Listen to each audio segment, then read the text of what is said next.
everyone! Welcome back on my YouTube channel. Ano nga ba ang mas maganda kapag affiliate marketing? Facebook post or Reels? So, sasagutin natin yan in today's video.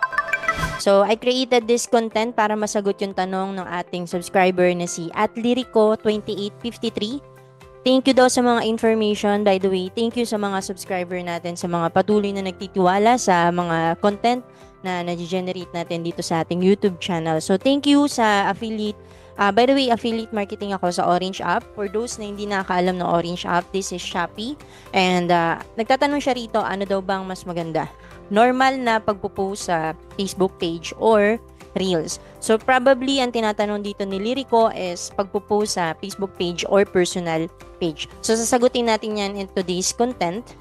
So, una nating pag-uusapan, ano ba yung purpose? Okay?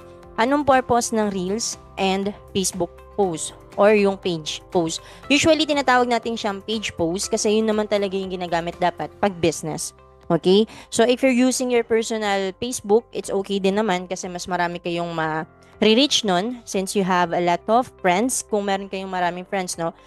For those na hindi nakakaalam, Facebook ay merong limit na 5,000 friends. Okay? So, pwede ninyong i-reach yung mismong 5,000 na yun if carry, okay?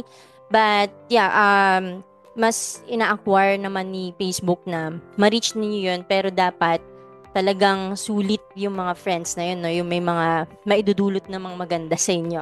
Okay? So, kung hindi naman siya applicable dun sa pinakang goal ninyo, for example, for this affiliate marketing, huwag niyong paramihin yung friends ninyo if hindi naman kapangkay-pakinabang dun sa magiging goal ninyo to your affiliate marketing business. Okay, so pag-usapan natin the purpose. So first, alamin muna natin yung purpose ng Reels. By the way, ginawa ko muna itong slides na to para mas maintindihan kasi I believe mas marami nakakaintindi kapag nabivisualize nila yung isang content. Okay, so let me slide lang natin. Alright. So, purpose of Reels, number 1, use Reels if you want engagement. Bakit? Kasi mas makaka-capture kayo ng attention in a certain time lang. Dahil ang Reels is a short video, meaning you have to at least write yung pinakang goal lang, okay? Objective na mismo ng affiliate ninyo about the product, sneak peek kumbaga. So, pakita lang yun, patikim, okay, about your product since we're not able to include links sa Reels. So, gamitin mo yung Reels to engagement. Mas marami kayong ma-attract na viewers.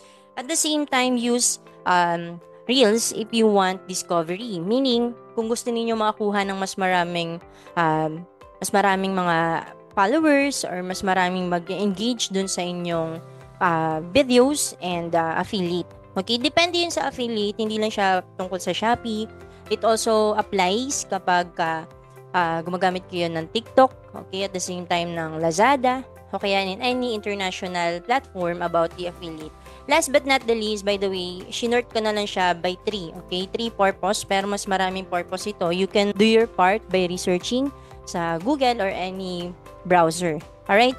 And next naman for brand awareness. So, brand awareness kasi you can build curiosity kapag gumamit kayo ng Reels, tapos meron siyang affiliate product ninyo. That's the 3 main purpose of Reels. So, if you want, pwede naman, let's say, you want na marami kang ma-capture. So, go with Reels. Okay? So, engagement, discovery, and brand awareness. That's the main purpose of Reels. So, how about dun sa Facebook page or pagpo-post mo dun sa personal Facebook mo? So, use page post if you want an information hub or yung centralized na siya. Meaning, ando dun yung majority ng content mo about your affiliate product regardless you're using a Shopee, Lazada, TikTok, or any international affiliate marketing platform. Alright? And next natin is the trust building. Of course, hindi kayo makakapag-build agad-agad ng trust if you're using Reels kasi nga short period of time lang siya. Ibig sabihin nun, if you want to gain trust ng mga followers ninyo or ng soon-to-be customer ninyo, you have to build trust. So, pag nagbi-build kayo ng trust, I know all of you are aware na kailangan long-term siya. Okay? Mahabang oras at panahon yung kailangan gugulin mo para makakuha kayo ng credibility and trust dun sa followers mo. Okay? So, use Facebook page post if you want an information hub and trust build. Okay? Or makabuo kayo ng trust dun sa inyong mga followers. Next is yung direct conversation or conversion. Why? Since nasa page na ninyo ito, nakapost na yung majority ng products ninyo, you can also input links. Okay? Makakapag-input ka doon ng links, ng reviews, or anything. Okay? Anything about your product. So, yeah. To summarize, the purpose of Facebook post is the information hub, or centralized na siya, the trust building, and direction or direct conversion. Kaya ko siya tinawag dito, by the way, na centralized or information hub. It's because lahat kasi ng details about your business, your page, ando doon na siya. 'Di ba? If you imagine, meron kayong Facebook page and then ando doon na lahat about you, about your business, your contact number, kumbaga yung pinakang transparency. Alright? So, yeah.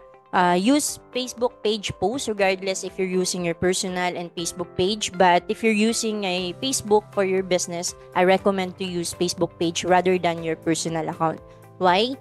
Para mas maiwasan ninyo yung risk na kung sakaling maban kayo ni Facebook due to violations, pwede pa rin kayong makakuha ng another strategy on which by creating a new page kapag gumagamit kasi kayo ng Facebook page. Unlike kapag personal lang, let's say may nalabag kayong rules ni Facebook, let's say, si Facebook kasi talaga ginawa yan to communicate to your loved ones. Diba? Entertainment, yun yung pinakang purpose ng Facebook. But if you're using Facebook to build your business o kaya naman to grow your business, you have to put to your mind na dapat strategic pa din yung paggamit mo ng Facebook. To make it short, kapag gagamit ka ng Facebook, dapat alam mo yung pinakang gagawin mong strategy. Let's say, okay, I'm using Facebook for my business. So, I have to use Facebook page rather than my personal. Personal, pwede rin naman siya to build trust na ikaw ay talagang mapagkakatiwalaan yung authority. Okay, so, yun. To summarize, that's the two purpose. Okay, yung purpose ng ating Reels. You can screenshot if you want. And then, this is the purpose of Facebook page. At the same time, personal. Okay? Kaya ako siya tinawag lang na page post. Okay? And, syempre, hindi mawawala yung tanong na, what is much better? Reels or FB post? So, sagutin ko lang yan in a quick manners. Okay? So, use Reels if you want quick engagement, reach, and viral potential. Kasi nga, short video lang siya. So, kailangan talagang makakuha kayo ng impact doon sa mga followers ninyo and doon sa mga new. Okay? New na magiging followers mo. And use Facebook page or personal page if you want to build long-term content or yung centralized base and to input your description ng mga products ninyo at the same time yung links. Alright, so yeah, that's it for our content. I hope nasagot ko yung pinakang concern ni Rico. And if you have more question about this content, feel free to comment below and don't forget to click the notification bell para ma-notify kayo every time I upload a new video. At the same time, click mo na rin yung subscribe kasi nakita ko sa mga metrics ng aking YouTube mas maraming mga non-subscribers. So if you think my videos help you, especially dun sa pag-gain nyo ng knowledge about Facebook, feel free to click the subscribe button para mas makakapag-interact pa tayo sa isa't isa. So yeah, that's it. Thank you very much for supporting me and once again, this is Charlene Pakatang. See you on the next one.